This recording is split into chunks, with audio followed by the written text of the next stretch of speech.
that I knew, till it wasn't the life I remembered. Finally admitting I hadn't a clue, opened my arms in surrender. And I made room for grace. I just stepped aside, opened up a space. Now the blessings are right. Dare to be yourself. Munchie doesn't need to impress anyone or prove himself. He is what he is, and that is enough. He's not concerned about his social image. He's concerned with being happy. He attracts mud, burls, and dingleberries. I can usually tell what he had for breakfast since it hangs on his chin for a while. When I take him to the beach, he comes out of the water looking like the rat from the vat. I think he is cute all the time, and he seems to agree. Good evening, everyone. This is Shirley T. Burke, and what I just read is from the book, Are You As Happy As Your Dog? And it's by Alan Cohen. I love this little book. I love it. It has so many powerful readings in here, using his pet dog as the analogy. And notice I said, dare to be yourself. I think that is important to discuss because our guest tonight knows all about that. We know all about trying to work with people on being themselves. We know all about that on us trying to work real hard to be ourselves. It's a tough time some days, but most days some of us can get through it by being just who we are, feeling just who we are, doing just who we are, showing up. I think showing up is the hardest part. But once you show up, something is going to happen. Whether it's right or wrong, something is going to happen. But showing up is critical. Again, thank you for tuning in. We got a call this morning, something to 10, around 11. Whoever was scheduled for this slot, something has happened. They cannot continue to do it. So the young man called and asked would I fill in. I just feel that the universe provides. And when you're asked to do something, you know what you show up on this earth to do, so you show up. I said yes, and I'm so grateful. And I want to say, when I called my buddy here, she said yes too. When I said, can you come on and talk? Can we go and chat a little bit on TV? And because we got a show to do tonight. And I'm Shirley T. They keep it real. So those of you that haven't seen me before, I usually keep it real close to real. And I like to tell you how I got to that point.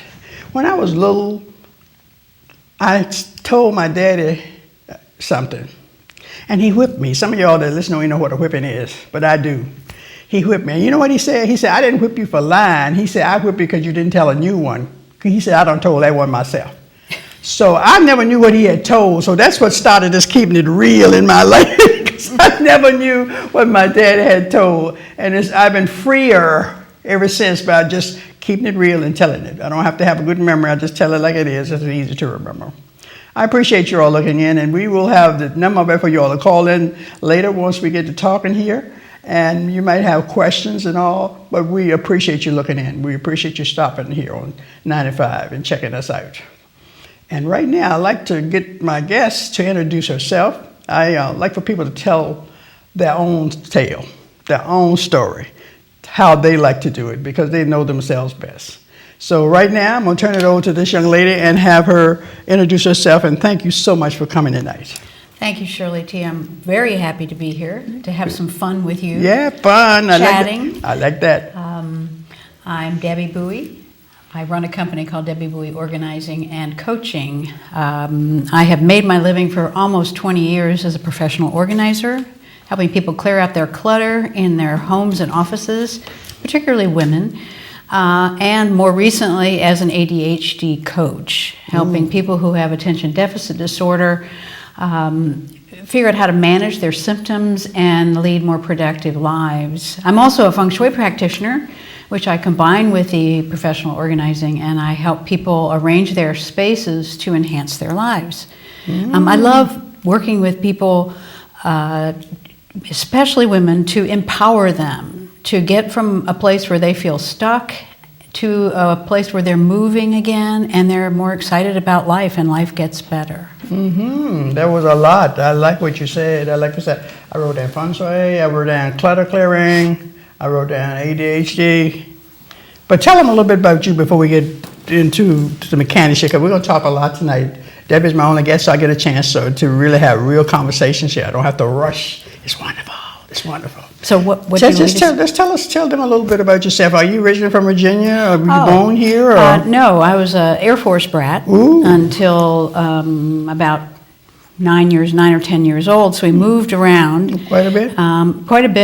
And I mean, West Coast, East Coast, Azores off of Portugal. Oh, Portugal. Yeah, islands off of Portugal. And I settled in Richmond after that. But when you start your life off as an Army or an Air Force brat, military brat, it's like no place really feels quite like home. You didn't develop roots when you were young.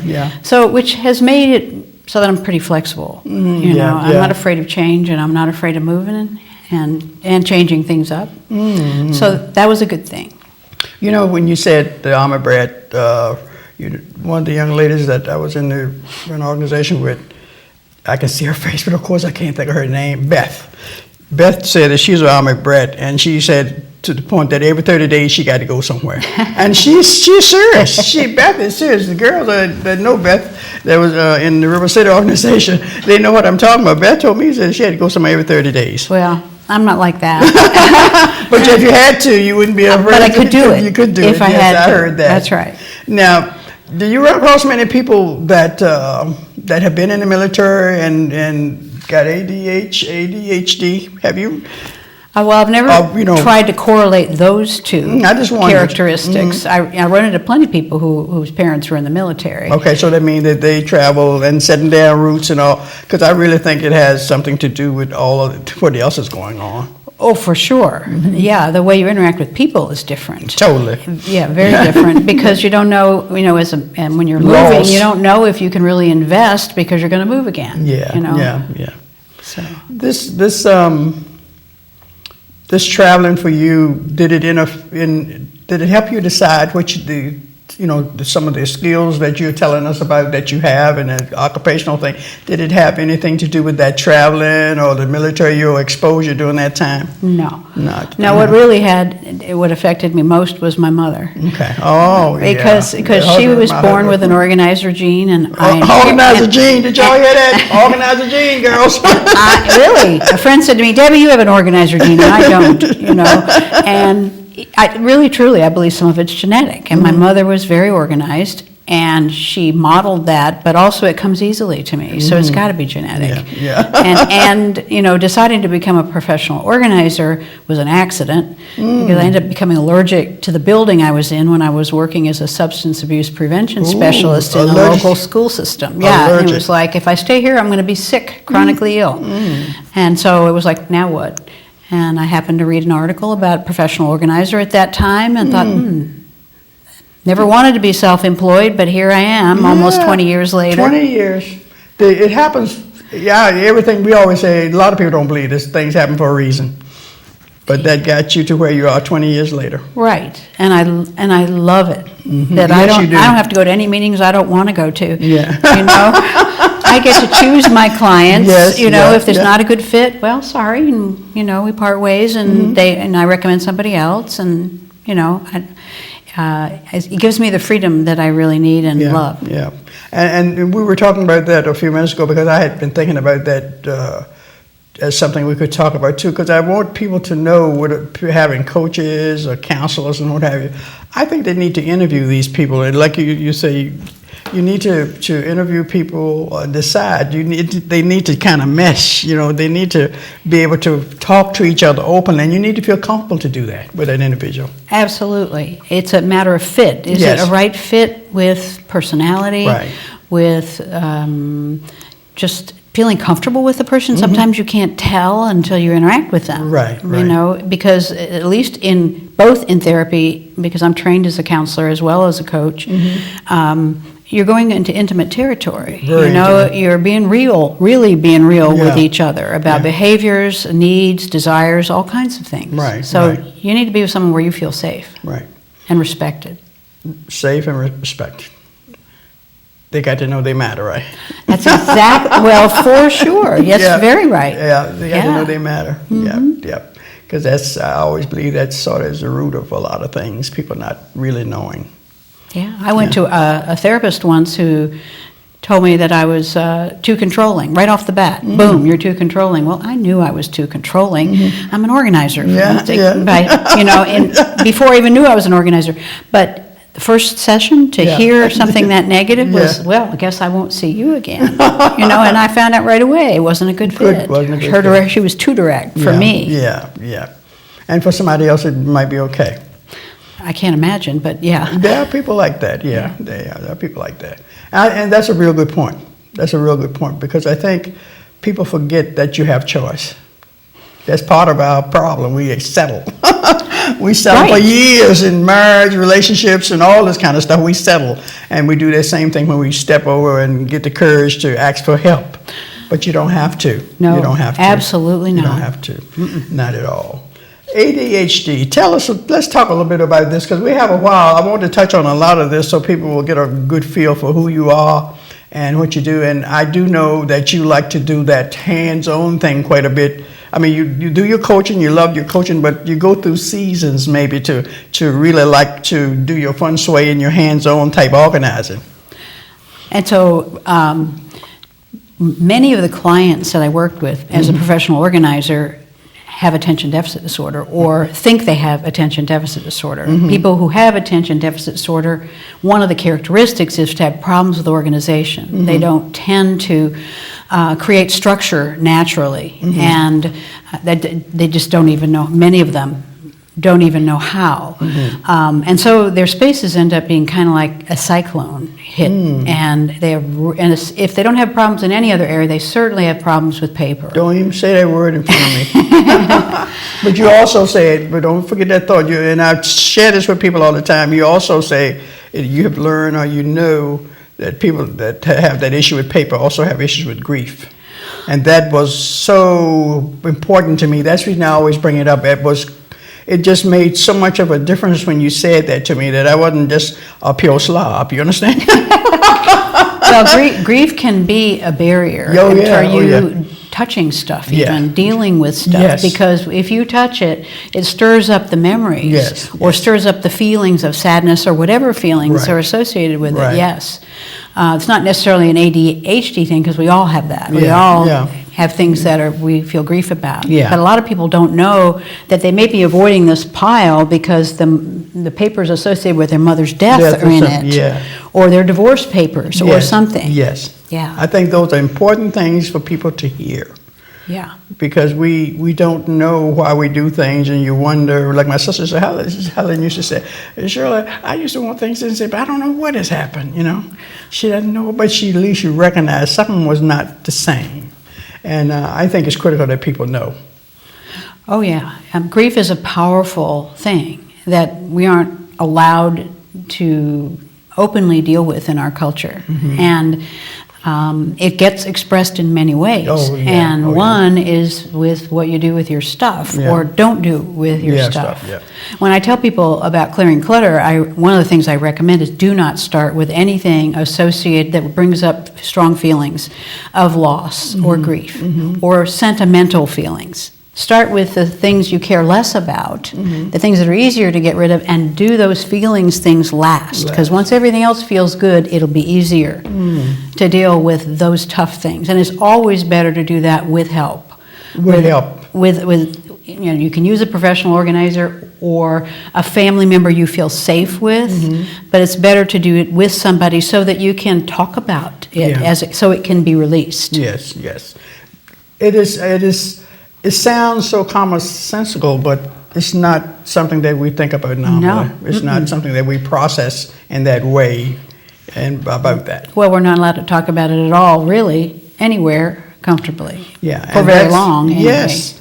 That's one of the things. I met several women that have wanted to start grief groups, and one of them did it because her husband died a few years ago, and she started grief groups. And with me working for a company out of New York that I go into corporations with, that comes up. And when people share that, folks are telling them oh, get over it. You know, not knowing what to say when somebody's in grief.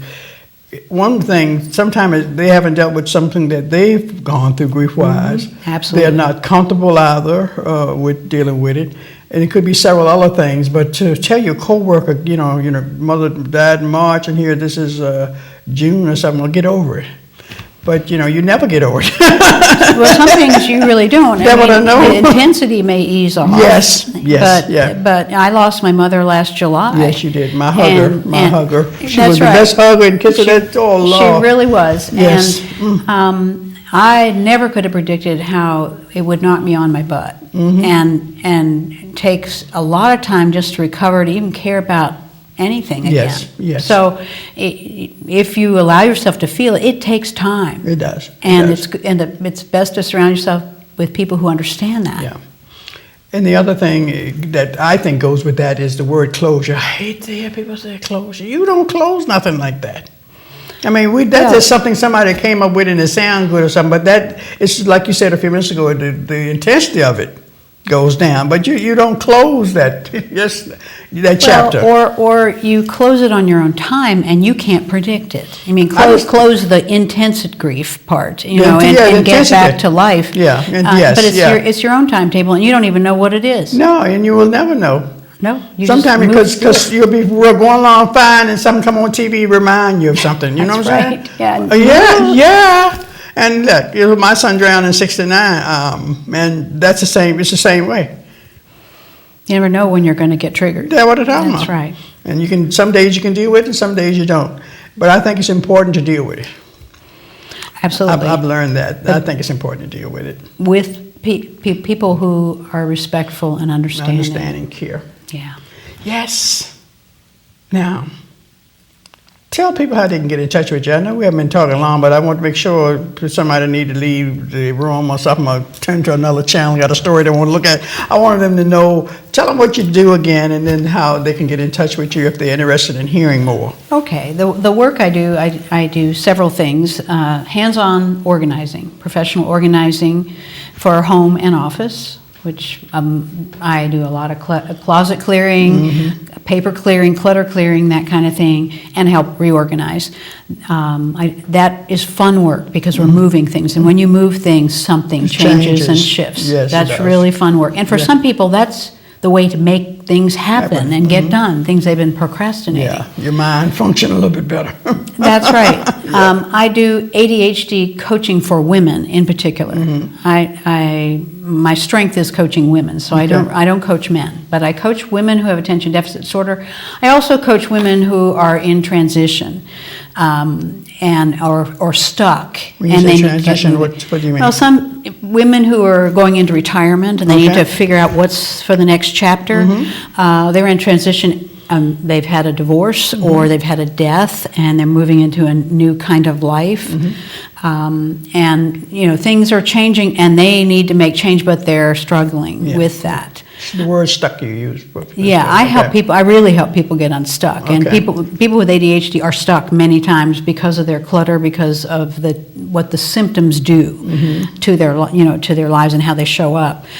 So I do coaching for women with attention deficit disorder to help them figure out how to manage their symptoms, help them become more aware of what matters to them and where they can thrive the best, because a lot of people with ADD try to do jobs that are not good fits for them. Well, but let's get into some other areas. And they wonder why they're miserable. And then they keep failing because they keep planting themselves where it's never going to work. So I help women with those kinds of things.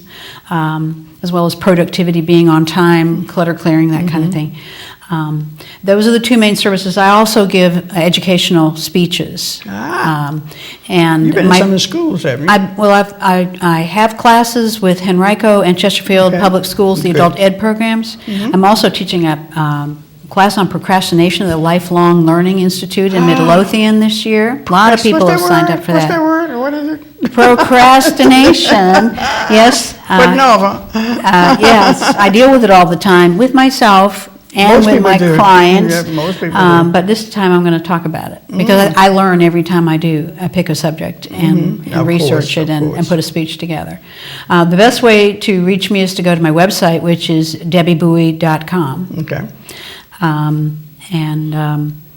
I also have a Facebook page, a business Facebook page, Okay. which is a great way to check out what I think and some of my tips and You got videos on there. subjects. And I have videos, tips, blog postings, all kinds of things. Okay. And just search for Debbie Bowie on Facebook, and it'll come up with my name, and then one with Debbie Bowie Coaching under Debbie Bowie Coaching page. Okay. All righty. Wow. A whole lot there. I'm hoping that somebody picked up on what you were saying, and if you can't use it, then tell somebody that can, because we just want people to get help. We want people to improve their lives. We don't have, I was thinking the other day, people live to be 80 years old. That's the average, or something people might say. So if you're already 50 and subtract 50 from 80, what's going on here? You understand? How many more days? Really? So we keep putting off in terms of life and enjoying it and getting some help, and And we might need it. I think there is, again, a cultural norm to don't need help. I mean, you are better. ask for You it. are better if you don't need help. You're strong, and all that. There's this association, and the reality is, we all need help sometime in certain areas. Yeah, totally. And actually, I heard someone say once, when you ask for help, it means you think you deserve it. It's a really positive action for Yeah. you, and it's a statement that you value yourself Yeah, and that's critical. enough to ask for help. And you won't get as far if you don't ask for help. You can get much further faster. I wouldn't be where I am today if I hadn't asked for help Yeah, I understand. with certain aspects of my business, because Yeah. I hadn't a clue. Yeah, I understand. And most people, there are things that we're good at, and there are things that we're not. And those things that we're not good at, we need to ask for help. Well, yeah, Well, or the things that you procrastinate the most, the things you hate doing that you can't make yourself do. Yeah. I have somebody take care of my books. Yeah. I'm terrible with numbers. I transpose them and make all kinds of errors. I hate cleaning. Yeah, I understand. I totally don't have a understand. huge income enough, but I make that a budget item I understand. because I get furious when I clean. I'm I understand. not going there. I understand. I totally understand. And there are a lot of women that do that, and there are some that wish they could, and they can, and deserve. Right. Deserve it. It's not a luxury. Well, the reality is, if I have somebody clean my house, I can write more blogs. Yep. I can be more available Yep. to help other women, Yep. which is what really is my calling, Yeah, is that's what you empowering do. women. That's what you do. That's exactly what you do. Now, when we use that word clutter, explain what you mean when you talk about clutter, because it's a variety of it. Like one of our friends, she deals with that. What do we call it? The hoarding thing. Oh, yeah. that's not clutter. That's not you. You don't do that. No, clutter. But very our, different. excuse me. Go ahead. Well, you're going to get me on a soapbox here, because I have very strong feelings about all the emphasis on hoarding Really? and being on TV and all. I think it's one of the because worst. to me it's a tragedy. Yeah. It's a tragedy for the person. It's a tragedy for their family. Yeah. It is a pathological condition. It is not just pathological. having habits that aren't serving Yeah. you, and choosing pleasure over buckling down and doing Yes. something. Yes. I believe there's something going on in the brain and the Yes. brain chemistry as well, and often there's a history of trauma in people who have hoarding. People who hoard cannot get rid of stuff. Yeah. Even if you do it, it's backing in a little while, from what I understand. Yeah, and they'll accumulate Yeah, more. yeah. People who are pack rats, who are also people who have a lot of stuff. Yeah. If you work with a pack rat, they're willing to get rid of some kinds of things. yeah. But certain areas are off limits. Yeah. But they can get rid of stuff. And that's how I distinguish hoarding from pack rat. Clutter is anything that's out of place. Okay. And clutter can be, you just left your toothbrush and your makeup out, or it can be rooms full of stuff that just kept getting pitched in there every time company came. Yeah. Now you have a nightmare Yeah, in there, so yeah. there's a real range in what clutter is. But it feels bad. Yes, yes. What I often wonder, because a lot of people, I heard, like they clean up before the cleanup lady comes. in terms. So that's why some people don't ask for help. They're thinking they're being judged and all, but it's not that way. People understand They don't want to be seen. They're embarrassed. Yeah. But I have it's very common for people who call me to ask about hands-on organizing to say, I'm afraid to have you come see. I'm afraid you'll fall over dead. And I said, I've not done that once. Not once. And truly, I've seen all kinds of stuff. Yeah. I mean, horrific stuff for people to be living in. Yeah. And when I go, I'm there about helping. Yeah. And I'm more interested in how can I help than standing on a soapbox and judging. Yeah. Because I wouldn't be a good professional organizer if I was judging. Right. And you wouldn't have a profession either. That's right. I wouldn't have a job. You have to be non-judgmental. You have to be able to assess and evaluate, but that's different than judging and criticizing. Yeah. Assess. Yeah. Assess. And that's what you do when you come in, you assess. Yeah, and a lot of times I'm assessing, is attention deficit going on here? Because it's often the case when I go into, extremely cluttered situations. And, what's going on? Is it some kind of brain challenge? People who have problems with anxiety and depression can also have big clutter problems. Their energy is diverted away from maintaining their home because of their psychiatric disorder. Depression, you don't have any energy. Well, I thought you were a good person to come on first because it's the beginning of the year. And one of the things, we have a mutual friend named Mark LeBlanc, and he says the first of each month is the beginning of a brand new 12-month period. That's right. So what you don't get done in January, February the 1st is the beginning of another brand new year. Yep. So I thought a lot of people have this issue because it ties closely into everything else in life. The things that you're talking about in terms of the clutter, putting things in its place with the feng shui, the ADH issue, and all of it, it's the individual. All of it is the person, and it all is. Sometimes hearing information that you haven't heard before, it helps you get to thinking, and at least you get the information out there and get the person thinking, and to shift. My thing is to shift. Well, yeah, they're all connected. Yeah, they're all connected. Totally. Yeah. And actually, clutter can tell me a lot about a person. What kind of clutter? What's there? How much? Where is it accumulating? If I work with somebody over time, I can tell the weather report when I walk in. Really? In their weather report, how they've been doing. Because if they've been sort of maintaining and doing well, and all of a sudden I come in, everything's whoa. It's like, oh, had a bad week? The space will tell the truth about the person. That probably scares some people because I read the space, I can't help it. But it makes me curious about what's going on, or how did this happen? And many times it's people have habits that don't serve them. Yep, and it takes longer than 21 days. I don't care what nobody say. That's right. Yeah, a whole lot longer. The brain is hardwired, and changing that wiring doesn't happen that fast. Yeah, that groove. It takes a while. The groove of come home, drop and plop. That's what I call it. Drop and plop. That's what I do. And some days I do just I'm right here, so I just put it on in the closet. A lot of times you're so glad to get home. You sit down. I'm sitting in a chair, so I'm taking it off right here, like I'm sitting down, taking it off. So. It's just conscious effort that you have to pick it up and go to that closet and put it in there. But some days I do it. I don't do it every day. But one thing I've been consistent with is putting those scissors back where I can find those scissors.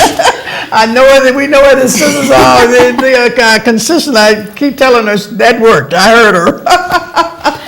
That's right. Well, I know where those scissors everything counts is what everything I tell counts. people. Yeah, it matters. It matters. And I need to tell people about you mentioned procrastination a few minutes ago. There, somebody told me about a TED Talk, and it's dated April 16th.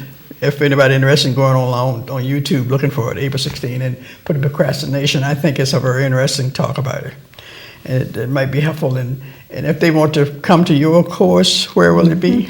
Well, I haven't put it up yet on my website, but I'm going to put the speeches on the website speaking page. So within the next week, they'll be up, and you can find them. The speeches are in March. Okay. In March. They got a chance to, like if they have a calendar, they can put it on there right now and just say March and say check David's website. It's going to be on a Tuesday night too. Tuesday night. Well, actually, the lifelong learning is in the morning, but the two the Henrico and Chesterfield classes are in the early evening. Okay, about 6 o'clock or something 6 like o'clock. that. Okay. Okay, then this is usually at a school? Yes. Okay. Yep. All right. We're going to mention that again before you get ready to leave.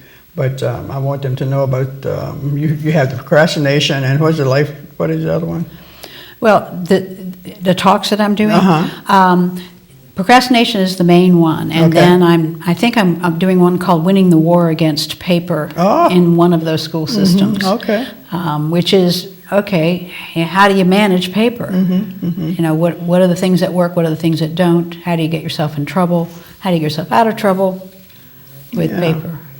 Yeah, paper collection. One thing that you often say is, you get something, you look at it, you said they're gonna send you another one, and if people pay attention, next thing you know, there it is. Another catalog, Yeah, another yes, advertisement. Those yeah. are the things that will keep coming. Yep, just throw the other one away. That's And- right. And because it will show up in that mailbox again. Well, and it's sort of that way with possibilities. I learned that once. If I didn't do something with it right away, it would come back around Yeah. in another form. If it was really something I was supposed to do, it'd show up again. Ah. So I didn't have to worry about holding on to all this paper for maybe someday, and I wouldn't Yeah. be able to find it anyway. That's what, yes, I think You some know. people out there probably can relate to that, not find it anyway. That is one of the issues too. Yeah, there's if no you're reason not to keep organized. it if you can't put your Find hands on it. Yeah, that's one of my pet peeves too. Yeah. Totally one of my pet peeves. Well, what advice would you give people in who to look for if they are interested in getting some support in these areas that you're talking about? I know it's an individual thing, but what are some critical things? Because everybody that said they're organizer, they do different things. I'm gonna tell you, because some people come in the house and walk around and tell you. Yeah. And then some people come in and put their hands on and work. Right. So, Well, organizers can do their own thing. You know, we're, Yeah, I understand. we're self-employed unless we're working for one of the larger companies. And so our style may be different and what we do up front. I am different than other organizers in that I don't do a formal assessment, filling out and Yeah, checking and yeah. writing a bunch of stuff in the beginning. Yeah. Because I like to get in and I need to touch stuff Yeah. and move stuff. Feng Shui teaches that when you move things, you shift energies. And what I want to do is shift energies from negative to positive while I'm there.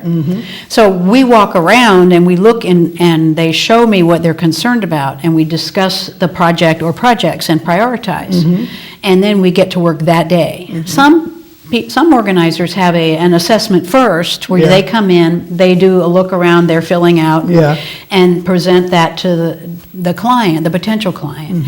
And then if the person wants to go with them, they schedule another appointment. So you might want to ask up front, and sometimes the fee for an assessment is a separate kind of Yeah, fee yeah. compared to the hourly fee that the Right. organizer, or the package fee that organizer might be charging. So it's important to check out those details. Okay, all right. I think that's good information, because I've had several of a variety of people when we first heard of it and stuff. So Well, and that's why it's good when you interview people, Yes. to ask, how do you work? yeah. You know, what is the way you work? What will you do when you come here? Yes. So they know what to expect. Know what to expect. That is critical. That is critical. Yeah. That is critical. Well, it'll calm them down too, because it can be very anxiety provoking to think someone's going to come in and see this that I feel so bad about every day.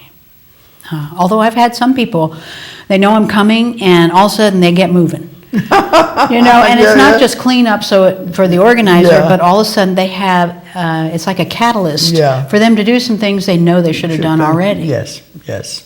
Okay. Totally. This has been interesting, and to find out that you living across the ocean a little bit. Yep, your dad is a doctor. He's a physician. My mom was a nurse. Yes. And I thought I'd become a nurse. My first job was as a nurse's aide, Really? which is hard for a shy person. I was a shy person. I had to go Oh, touch those God. people and take their pulse. You know. Oh, my God. yeah. But I even graduated to bedpans. So Really? yeah, it's pretty intimate. Yes, it is. That is an understatement of the century, girl. But then I learned you had to be good at math to be able to survive nurses training. Yeah. And I went, okay, that part's not a good fit. Yeah, you mentioned math a little while ago too, didn't you? No, I had to find and actually, arrived over time to a place where I could help people in a way that was a better fit for my skills. Yeah, I understand. Well, I wanted to be sure that you had an opportunity to just anything that you want people to know, in particular, any questions or comments. If you all can call in if you want to. I think they might have shown the telephone number up on the screen, but you can call in, and if you want to ask Debbie questions or ask me a question, both of us are coaches. And yeah, there it is, the guys. Look at there. Oh yeah. 915-5202 live call in, and you're welcome to call in, ask questions, and we could have some fun if people have some coaching questions. We can be general, cannot be specific, maybe, but I could give them some ideas and stuff. Mm-hmm. So if you want to call in, you're welcome to do so. Again, we're glad that you are tuning in tonight. This is something different. My name is Shirley T. Burke, and my guest is Debbie Bowie. And she does feng shui, she does clutter clearing, and she's a ADHD coach. Real special, for women. For women, it's a specialty, and that matters. That matters in terms of who you serve, letting them know. Yeah. Letting them know who you serve. You belong also to several organizations that back up, support what you do. Could you tell us a little bit about that, if they're in Richmond? Or? Well, I'm a member of the National Association of Professional Organizers. Okay. Yeah. Mm-hmm. That's the primary one. Okay. Mm-hmm. Yeah. And there's a local chapter in the Richmond area that I belong to. Okay. And how do you have an idea how many people are in Richmond that are organizers? Quite a few? Certainly, when I began, there was only one in the Richmond, in Petersburg, and all that area. Mm-hmm. And there was only one, and it has grown a lot since then. I would say it's hard to tell based on how many come to the meeting, but we're closer, between 30 and 50. What I would say it's really grown. But organizers have niches, where some specialize in technology, some in financial, some in office, some in home. Right. And so that's another thing to ask is, what is your specialty? Do you have a specialty? Mm-hmm. And my specialty is I combine feng shui with organizing. Right. And I can do home or office, but I love working in the home. Mm-hmm. Yeah, you do. This is less paper. For real. I like working, though. I like working with people who have small businesses to help them, because I can do feng shui and clutter clearing to help set up their space so they're more likely to attract more business and be successful in their business. And that to me is fun. Yeah. Working in a home office situation. Tell them about that. Tell them about the feng shui stuff, because just a little bit more in depth. Yeah, feng shui is the Chinese art of placement. It's what you have in your space affects what happens in your life. What you have in your space and how it's arranged. Yeah. So what you have in your space and how it is arranged. How it's arranged affects what happens in your life, and because it creates an energy that's either positive or negative, or sort of blah, somewhere in between. And if it's positive, you're going to attract more positive into your life. If it's negative, you're more likely to attract challenges. If it's blah, it's blah. I mean, yes, not much is happening. Yes. And so when we start moving things start shifting in their space, shifting in their life, actually. Yes. I mean, you're an example. Yeah. When I helped you at one point, we cleared out the corner that holds the energy of wealth and prosperity, because in feng shui, different parts of each room and the house hold energies of different things, like wealth, like relationship, like career. The bagua, that's right. 9 squares. Yeah, 9 squares. Yeah. And we cleared out the wealth bagua, and you got a raise. I got a raise. From the state of Virginia. Yes. From, which is almost unheard of. Yeah, and it wasn't a regular one, it was something different. Special, yeah. And so you make shifts, things shift. Yeah. And it was a shift in the positive direction. You got a positive shift. Definitely. So that's what can happen. It's a powerful thing. Well, that's what, I've heard about in Hong Kong, and how that's why it's so rich over there, because that's what they do, the feng shui. Well, they decide how to orient their buildings, how to design their buildings all of based that. on the principles of feng shui. Yes. And they have to be careful what they do because how they put their building affects the buildings around them. And, they could place it so that they're actually causing harm to another building. I mean, it's Yep. very interesting. Yes, and it's interesting because it's factual, and then we know about the economy over there. Yeah. Their placement stuff is working over there. So yes. Well, and the reality is when you have good feng shui, you love your space. When yeah. you have good feng shui, things feel better. They The do. space They feels do. better and you feel better. That's true. So what you're trying to do is create a personal paradise Yeah. Personal and paradise. be I like that. utterly comfortable in your space. Totally. And I witnessed that myself because I feng shuied my space. When I have people over for a social gathering, which doesn't happen that often, but when they come, they settle right in. It's like people are comfortable immediately. Really. You know Yeah. it. Yeah, that's awesome. So That's yeah, awesome, comfort 'cause- is huge. Big time. So you know how to make people's homes, not just houses, their home comfortable. I think you told a lot just now in terms of other people respond to it. I Right. think that's huge. That is energy huge. affects the other people too, Yeah, not yeah. just you who live Yes. in there. They affect anybody coming through the door. Yeah. Every time I go to the doctor wrote a prescription for me to go to a Pacific gym, and every time I go, I get on the machine, a machine, and my back is to the door. I said, Debbie said, this is not good fun. And I understand because I can feel behind. You can't see behind you. It's Your just, nervous system is going Yeah, high alert, high alert, yeah. high alert because Yeah, but you can see out the window. You look out the window, you can see all that, but it still doesn't feel. Oh, no. appropriate. My husband took me up there yesterday. Went with me, and I saw him sit down in the back. Then after a while, I saw him move, and I knew because it's how you feel. You got to be so you can see, and stuff like this. Your back is still to something, but you still could. well, move, sometimes so you your can say, peripheral yes, vision will yeah, help you. Yeah. We don't know what it is, but it is something that really that's intuitive almost. If you watch, a lot of men will position themselves with their back to a wall, a solid wall, with a full view of the door. Oh yeah, I That know is that, but my- that's called the power position Really? in feng shui because nothing's coming this way. Yeah. So your nervous system settles down and you can focus. And you do your best work that way too. When you have a solid wall behind you and a full view of the door and you're not in front of the door. Right. I remember you saying that. And most men like to be so they can see the door. I can Well, tell you they're that. protectors. Yeah, That's sort yeah. of in their DNA. Yeah. Very interesting.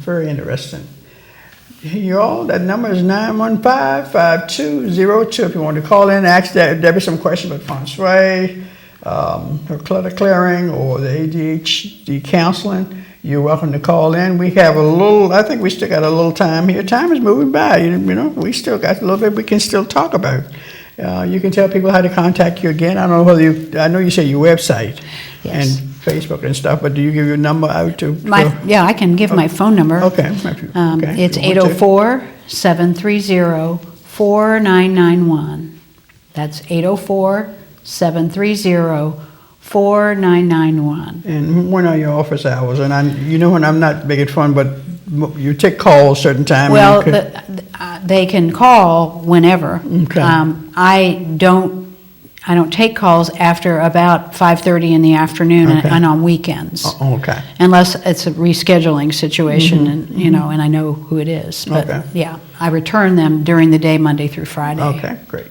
I think that's important because a lot of times people can't get to a phone at a certain time and all like this, so it's helpful to know people's, hours of operation. Right. What you like to say, you can leave a message and you will call back. Leave a message, and on my website there you'll have my email address available. You can send me, there's a contact form, you can send me a note, and I'll get back to you. Okay. You give your website again. It's Debbie Bowie, that's BOWIE.com. Righty. Yeah, we looked at that. I really do like you have a lot of the videos, they're a little 3 or 4 minutes and stuff. And might be some longer, but they're very good tips, very good information, tips for people that you can listen at and get some results and take action on right away. Yeah, there are also in my website some audio recordings on Okay. different topics that might be interesting. Like, you want to share what a couple of them might be? Well, dealing with overwhelm, clutter clearing, basics of feng shui, paper, dealing with paper. I have several on ADHD. And by the way, I want to say this about ADHD. It's not a trend. That it is a real thing. Okay. And it is a problem that has profound effects on a person's life. Because I think there's a stigma associated with it. Yeah. But what I have found is that the people that I work with have ADD may not be the most organized. They may not necessarily be on time, and sometimes their follow through can be, they have problems. Well, they have problems holding on to things in their awareness. That's one of the symptoms of it. Yeah. But the reality is they're usually very intelligent. They're extremely creative. They think outside the box, kind of like you. Oh my goodness, what a compliment. That is a compliment, girl. Thank you. Really, and we need that. I mean, some people who have ADD have established important corporations because of that trait. Yeah. So it's not a death sentence or that you're totally flawed. People with ADD, they have a special brain is the way I like to think about it. Yeah. But they do need, they really truly benefit from some help with coaching and medication. And that is definitely worth learning about. It's when people do nothing that they kind of spin in sort of a kind of misery. Spiral sometimes. It's something I thought about, I wanted to ask you. It'll come back. It has to do with the ADHD. You made a statement about the creating corporations. I've learned also dyslexic people, the people are hiring them, they're getting big money because of thinking different. ADHD and dyslexia often go hand in hand. That's a special brain. Yes. They have problems reading, but it doesn't mean that they can't take in information in another way. A lot of audio and all that sort of thing. And yes, they're outside the box thinking. That's special brain. Yes. So I think of ADHD as a positive. Granted, if they figure out how to manage the areas that are challenging, that come with that brain, it's a neurobiological brain challenge. A lot of people don't know that what's going on with them, do they? Yeah, well, it's interesting. Many of the women that come to me for clutter problems don't have a clue they're ADHD. And I'll end up listening and the symptom, things keep popping in and I'll go, okay, have you ever considered that you might have ADHD? And most often they go, well, I wondered that, or no, tell me more. Yeah. And the ones that have gone to get, and what I recommend is get an evaluation. If you think that might be the case, I send them some literature to read to learn more about it. And the ones that I've sent have come back and have been positive. Really? That they have ADHD. Where do you normally send the women? You want to take this call? Sure. Let's see here. Hello? Hello. I wanted to ask Debbie if she would speak more about overwhelm. That's a good. That sounds wonderful. Is there any particular aspect of overwhelm you're needing help with? Well, I just would love to hear your hints about ways to overcome it. I would also say I'm a former client, and you have been tremendously helpful to me in many ways. And I'm trying to think about when I can treat myself to your services again soon. That is awesome. Well, that is so awesome. That would be lovely. The first things that come to mind when I think about overwhelm and what to do with overwhelm is people get overwhelmed when they look at the whole picture of what they need to do or what it takes to do a particular task or project. It's like they look at the forest instead of focusing on a tree. A tree is manageable, the forest is not. And so one of the things I recommend is narrowing your vision down to something that's doable. Focus on the next step as opposed to taking everything in all at once, because that'll blow you out of the water. And that's my first. And any task that you have to do is to break it into manageable steps. Some people think of when I'm going to do a task, they look at the whole thing instead of I'm going to do this first and then that next and then that next. And People with ADHD in particular have a hard time chunking it down to those I was gonna say. smaller steps. They tend to have a broad view, and sometimes they need to get support to learn how to manage the overwhelm, because it doesn't take much to overwhelm someone who has ADD. It's easy to get overstimulated and kind of blown out of the water quickly. I also recommend that if you're feeling overwhelmed, that you calm your body by doing some deep breathing, by planting your feet on the ground solid and take some deep breaths and remind yourself that you can figure it out. Because a lot of times what people do is they go to oh my God, I'll never get this done, or it's way too much, I can't do this, all this negative self-talk will come in. And if you can find a way to silence that, and feed your brain with another thought, is I can do this one step at a time. And chunk it down to something smaller. I remember working with a woman who, we were clearing out her clothing, and there was a box of belts, and I put it in front of her and said, okay, let's look at this box. Well, she had ADHD. She took one look at it and said, no, let's do something else. That's a sure sign that you're overwhelmed when someone goes, no, nope. Yeah. And I was there, so I said, okay, wait, let's take a minute and let me ask you this. Which belts do you know you want to keep? Something that she could do very easily. So what you want to do is look for something you can do very easily and be successful at. And it was not hard for her to pick out the belts that she knew she loved.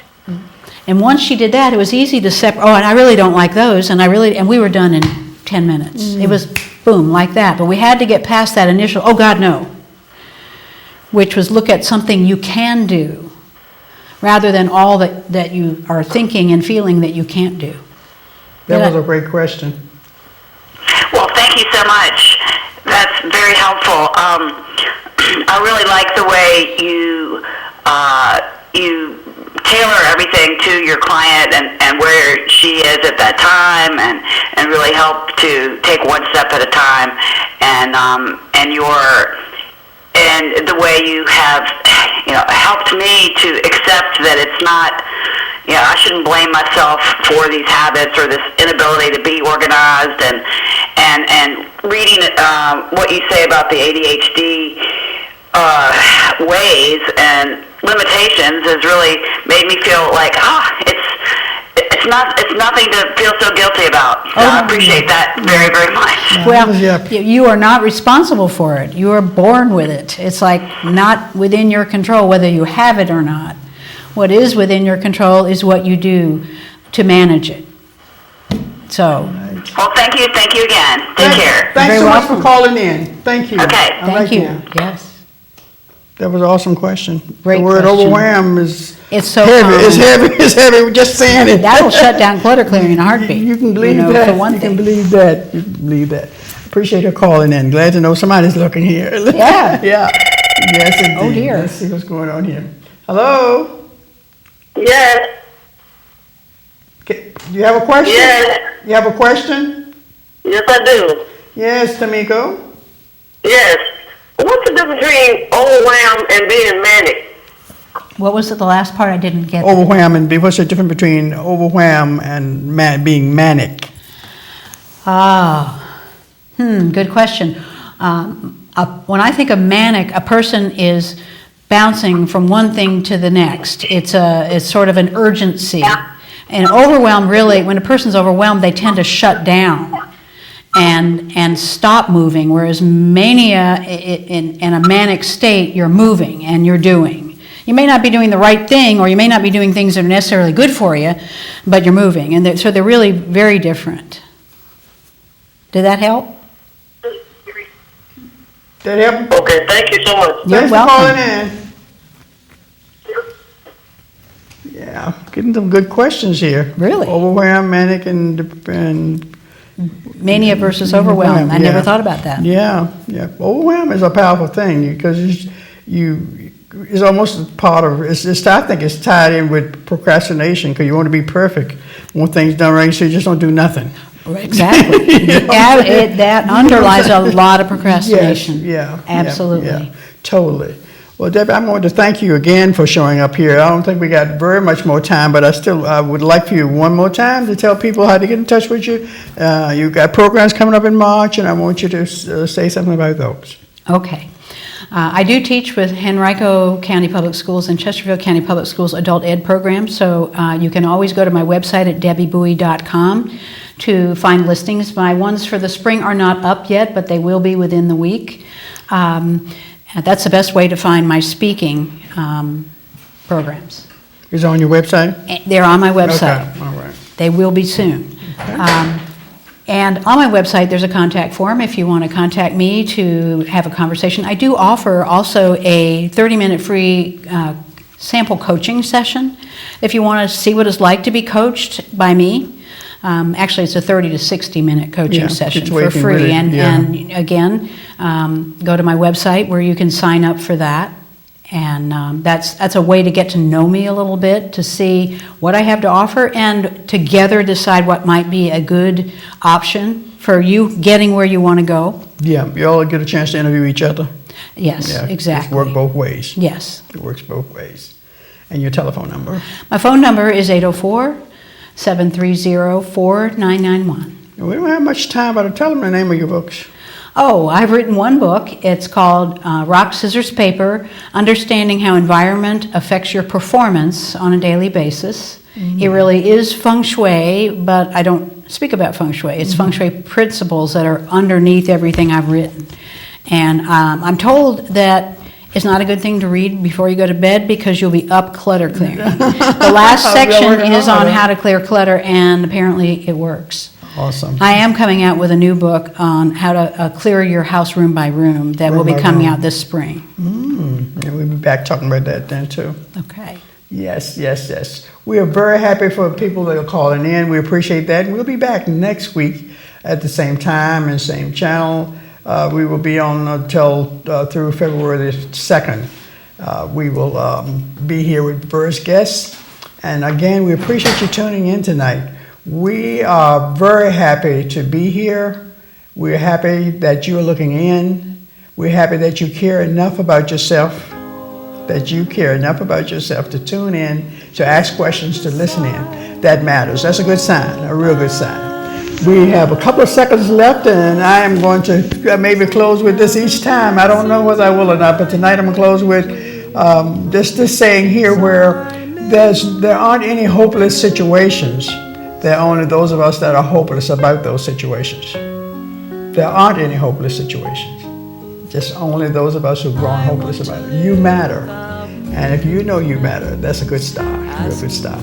Thank you again for tuning in. Again, my name is Shirley T. Burke. I like to keep it real, y'all. Have a good night.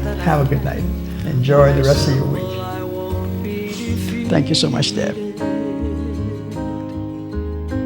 Since I made room for grace, I just stepped aside.